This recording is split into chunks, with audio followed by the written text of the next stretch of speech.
Hi, I'm Cesar Wee from WeeComm, and welcome to We Talk.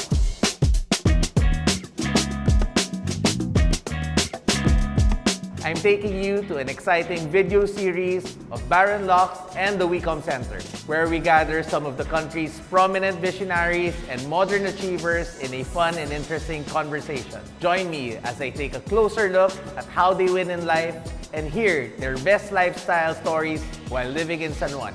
In this 4-part series, so far, we've been to food trips and learned about the rich Filipino-Chinese culture. Got to know the thriving art culture in San Juan. Now, I'm excited to introduce to you one of my dearest friends in the real estate business. I am excited. Let's go! With 26 years of experience in the real estate industry, he is considered the Philippines' leading commercial real estate broker. He has leased over 1 million square meters of office spaces and sold over 32 billion in sales. He is the CEO of Leechiu Property Consultants. Please welcome my good friend, David Leechiu. Hi, David. Hi, Cesar. How are you, David? I'm good. Sober. Oh, good. Me also. So, David, thank you for taking time out from your busy schedule. Sure. So, everyone in the real estate industry definitely knows David Leechiu. But for our viewers, the very few people who don't know David Leechiu, can you give a short background about David Leechiu and David Leechiu in the real estate industry? So I grew up in San Juan. I got kicked out of Xavier. My family and my immediate family got devastated by the 80s financial crisis, and we all had to crawl out of that. And we were very lucky to ride the boom in real estate at the right times. I guess a lot of people know me for being very close to the BPO sector, and we do a lot of work in the BPO sector all throughout the country. Actually, when people think about BPO or David Leechiu, they always think about BGC. But apparently, BPOs are not just in BGC. So can you talk more about that, David? Yeah, sure. So first, BGC. I first encountered BGC when it was still a piece of paper. And I was lucky enough to be part of the company that was advising them. So my bosses would bring me to meetings. And that's how I saw BGC transform from being pieces of paper in a brochure to what it is today. During that journey, I was able to get a lot of contacts in the call center industry. And although they started first in Makati and BGC, they didn't want to be too crowded there, and so they started looking for areas where they could be alone. So we would bring the first locators to Cainta, to Quezon City, to Balintawak, to Clark, to Ilocos Norte, and all over the Philippines. And so that's what allowed me to see the beauty of the Philippines and the ugly parts of the Philippines also, but also the beauty and how much more the Philippines can offer the world. It's not just about BPOs, it's not just about call centers and rice fields, etc. It could be so much more. So from BGC, David, let's talk about San Juan. Okay. So thank you for saying that you're originally from San Juan. Yes. So for investors who want to invest into San Juan, do you have any insights or maybe tips for them? Yeah, so real estate is all about location, and I really took this for granted when I was younger, but San Juan really is in the center of Manila. It literally is in the center, and it's very obvious, but when you're here, living here, it doesn't seem that way. It certainly is the center of the Phil-Chai community, because no matter how far you live, your parents will still force you to study in Xavier, right? So, it doesn't matter how traffic it is, how ridiculous the traffic is, Xavier. So I think these two things pose a very good springboard for development for San Juan. And I think the one piece that we still need to bring into San Juan is master plan communities.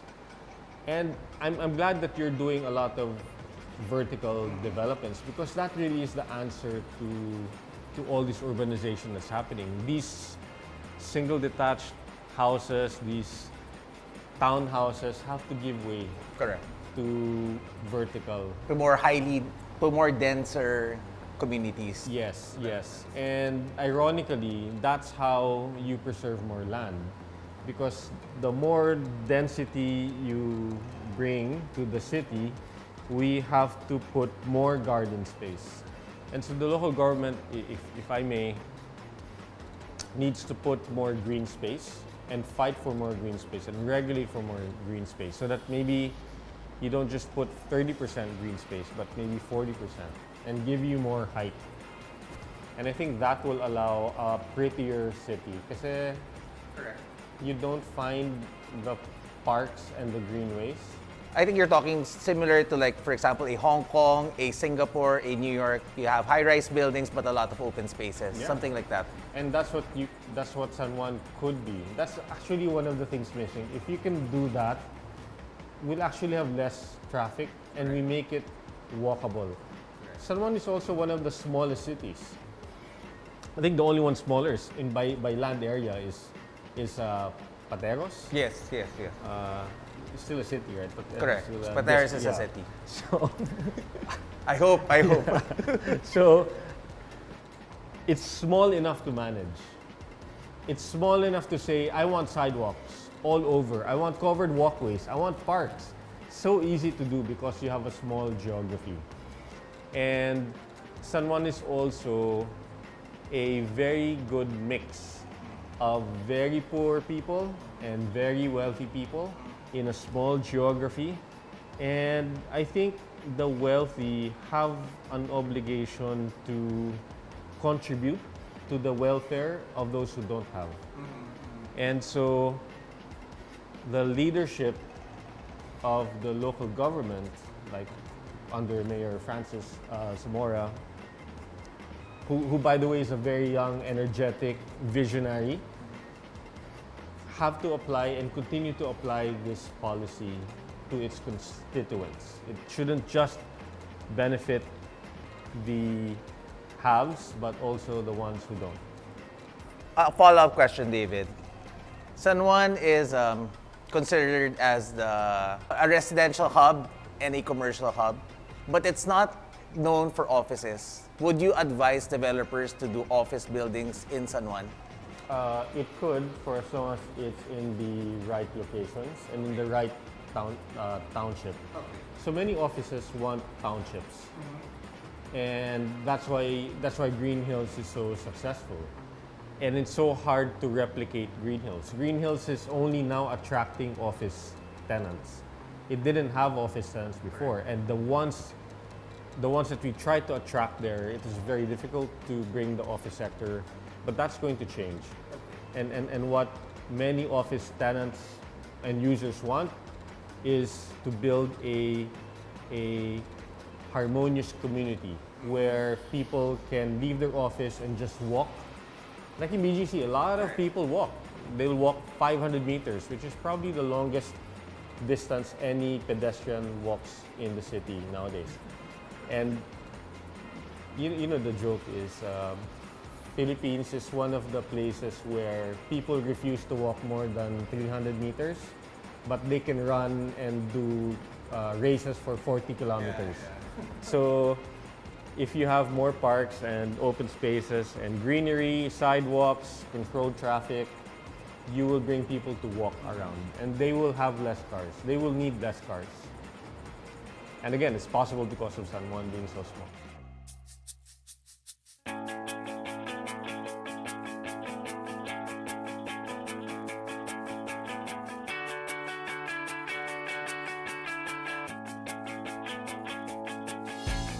So David, a quick tour lang. So this is yung pool area namin for Baron Tower. Before, nung around early 2000, I used to rent a condo here in Wilson Street when I was still working for my dad. And then yung nga, sabi ko, ang convenient pala because we used to be from Quezon City before. Tapos sabi ko, everything's so near. All the restaurants and everywhere you need to go, the grocery. Parang it had that parang small town feel. So that's why it was very interesting for us to get into San Juan to develop properties. Parang it's already there. Kulang na lang is you just build homes for people. For young guys like us. This is one of the things we really designed for all of our projects. It's really a big fitness center. So we're trying to replicate like a hotel type fitness amenities. So for properties that we turn over to the homeowners association, we leave 2 members of our company to help them manage it, to in a way caddy them. So at least the amenities and all of the utilities are well taken care of. Okay. And then after that, maybe 5 years, we turn over it completely. So we make sure the building is well maintained. We make sure collection efficiency is very high. Well, that's one of the biggest issues with condominiums. Correct. Is when you hand over the building to the association, then the association makes a mess of it. Correct. But in all of our projects, we have one partner that actually lives in the project. Okay. So we make sure that one partner makes sure that everything is well maintained. Okay. So That's a very good policy. Yeah, so far so good. San Juan was so much different from what it is now. David, thank you for joining us on that short tour. Sure. So another follow-up question with regards to the real estate market, specifically condos in San Juan. You've mentioned earlier that residential lots inside villages are at their peak, still going higher. But now how about residential condos? What do you feel about it? Yeah, so the lower end of the market have been hit hard because they're the ones who lost their jobs, but the middle and above continue to do well despite the fact that rents fell in the residential sector. Many expats couldn't come to visit their home. They were stuck out of the country. They had to give up many leases, and so rents dropped significantly, like up to 40%. And yet, property values on the buy side continued to be steady or climb. And so I think even during COVID, people continued to buy. So in terms of like rental income versus property values or valuation, you're saying it's not directly related because of the pandemic. But in terms of investing in condos, is this a positive for you moving forward? Oh yeah, it definitely is a positive. So this is how I look at it. COVID has just slowed down the appreciation of assets. So that's what I tell buyers. If you can't find a distressed deal that you like, just meet the market, because instead of these property assets appreciating at 10%, 11%, it's only appreciating 5-6%. I mean, most condos in the last 20 years have been appreciating 10% a year. That's a lot of appreciation. And now, in the last 2 years, they've probably been appreciating anywhere between 1% to 5%. You should consider that an opportunity. So I think another question is, San Juan is such a different market. Like we mentioned earlier, San Juan is smaller. So condo developers are also not as much as other bigger cities. So here in San Juan, there are probably 3 to 4 developers here in terms of high-end condos. So is that a good thing for investors to invest in San Juan or invest in a city with less developers, or a city like Quezon City who has, at least 20 to 30 developers? What's your take on that, David? Yeah, I think it's all about positioning, and your company, just like every company, has to find their right positioning in the market. But being a small community with fewer players allows you to grow. What's your advice for people, especially the first-time real estate investors or home buyers, or even people who want to invest into commercial properties? What's your one advice for them? So maybe 2. One is that you have to know what you want, and don't compromise on that. And second is manage your debt. Don't invest too much by borrowing too much. And so people have to know the limits of how much they can borrow. I think it goes with maybe our culture in particular, that Filipinos are not so good in terms of personal finance. Does that tie up to what you're saying? Yeah. Or I think one of my mentors is Edward Lee, and I admire him for the campaign of financial independence and education. I mean, before he put up CUL, there were less than 100,000 stock market accounts in the Philippines. And I think the stock market is a fantastic way to generate wealth, so that there's a good relationship between stock market and property. People who make money in stocks sell and then immediately buy real estate. In line with what you mentioned, I think when people start buying properties, like for example, buy something pre-selling or buy a small property, it also, in a way, empowers them to know when to pay for it.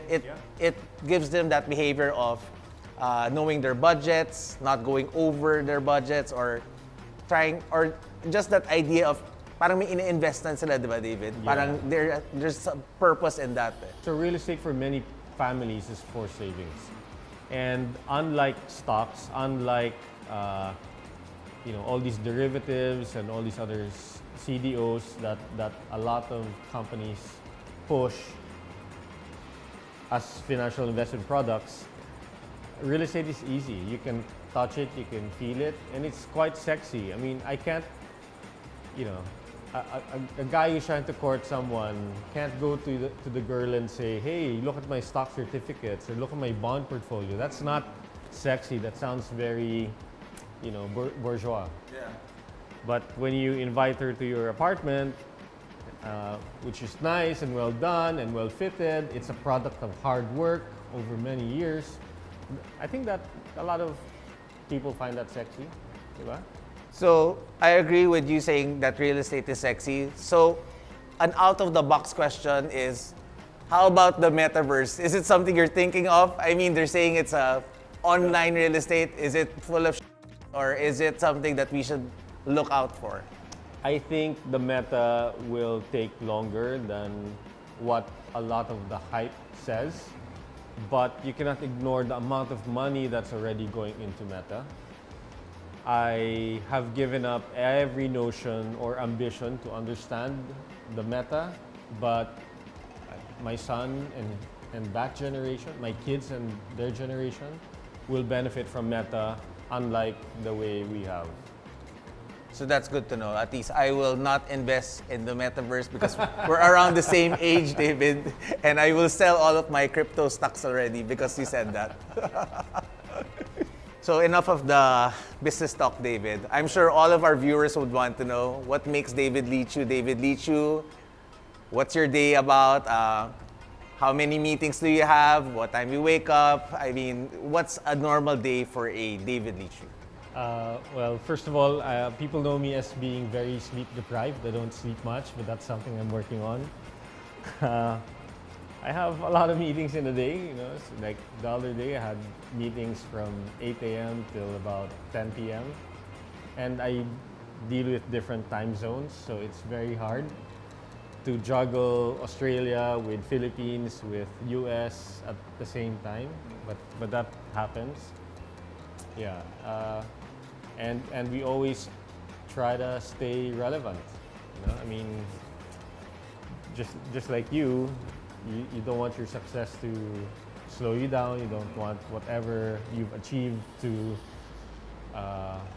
get to your head, and you don't want any of that to make you irrelevant, which is what happens to a lot of people when they've achieved a certain level of achievement and success. They become soft and irrelevant, and we're always constantly fighting about that.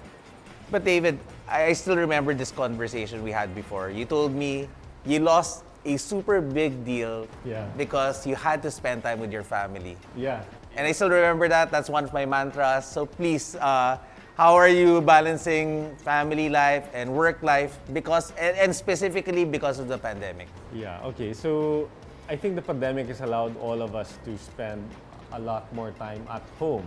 Some people like it, some people kind of don't like it. I always say balance is so important. Balance is so important. And sometimes you don't get to develop everything all in one go, but you have to stick to the core, and that's why family is always so important. I try to spend as much time with my kids as I can, and plus my other relationships, So I try to get balance despite the demands of work. So for people who want to be like David Leechiu, who want to be successful, energetic, charming, share it with our viewers your mantra in life and your life philosophy, David. I mean, just something for people to really think about, that I want to be David, so I should be like this.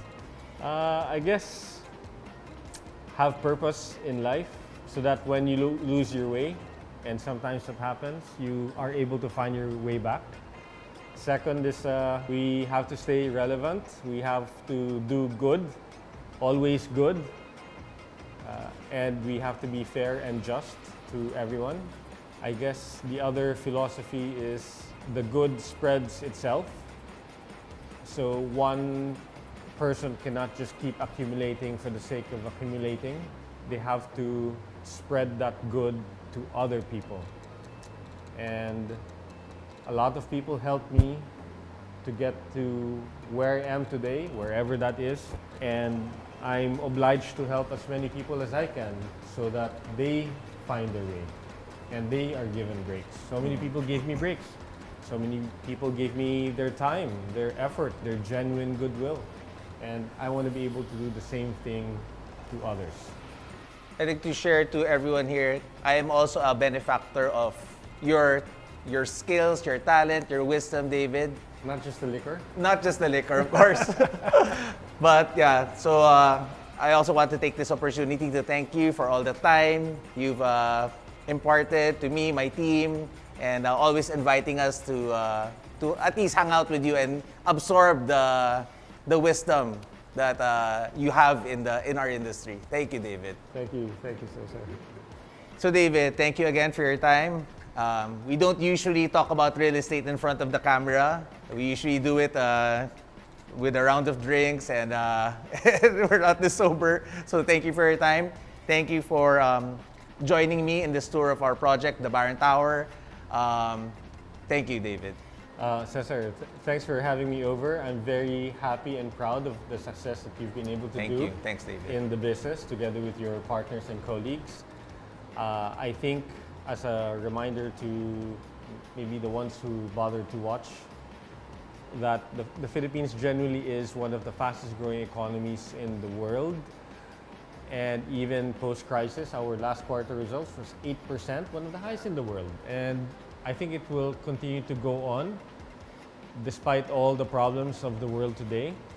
The overseas remittances and the BPO industry continue to create jobs and insulate the Philippines from all those problems. And that's exciting for real estate and for people like you who develop homes for this market. So David, I would like to extend an invitation to please view our model unit at our newest project, the Baron Lux. Also here in Baron Tower, and our future headquarters. We have an office already, David. First time in ever since 2008. We'll have our own office. It's called the WeeComm Center. It's in Mandaluyong, in Tino Street. So hopefully, David, I can invite you again. I'll bring drinks and maybe we can talk more, David. Okay, Cesar. I'd love to do that. David, thank you for your time. I hope to see you soon. Thank you for all the wisdom you've imparted to our viewers, and I hope to have drinks with you very soon. Thank you very much for the invite and for having me over in your show. And congratulations again to everything that you've done with you and your partners. Thanks, David.